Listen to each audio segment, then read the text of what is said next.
আমেরিকাতে প্রেসিডেন্ট জিয়ার নামে শিকাগো শহরে রাস্তার নাম দেওয়া হয়েছিল।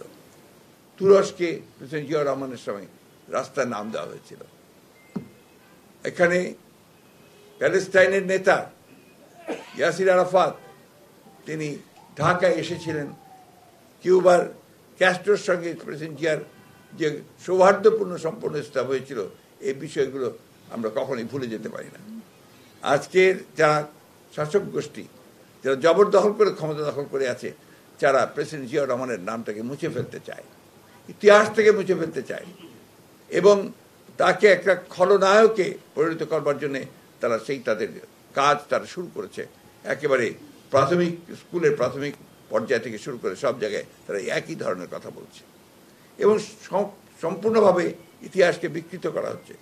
কয়েকদিন আগে আওয়ামী লীগের সাধারণ সম্পাদক তিনি বলেছেন জিয়াউর রহমান নাকি বাকশালে যোগ দিয়েছিলেন।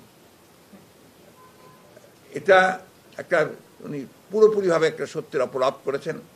মেজর হাফিজ যিনি তার ওই সময়ে সহকর্মী ছিলেন, তিনি আমাকে বলেছেন যে একটা সম্পূর্ণ মিথ্যা কথা, জিয়াউর রহমান সাহেব কখনোই বাকশালে ফর্ম পূরণ করেননি।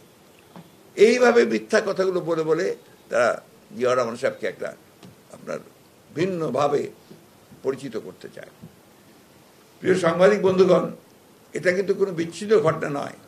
বাংলাদেশের যে সামগ্রিক চিত্র, সেই চিত্রতে দেখা যাবে যে জিয়াউর রহমান ছিলেন সেই নেতা যিনি দেশকে একটা ভয়াবহ বিপর্যয় থেকে রক্ষা করে গোটা জাতিকে, বিভক্ত জাতিকে ঐক্যবদ্ধ করে মাথা উঁচু করে দাঁড়াবার একটা নেতৃত্ব দিয়েছিলেন।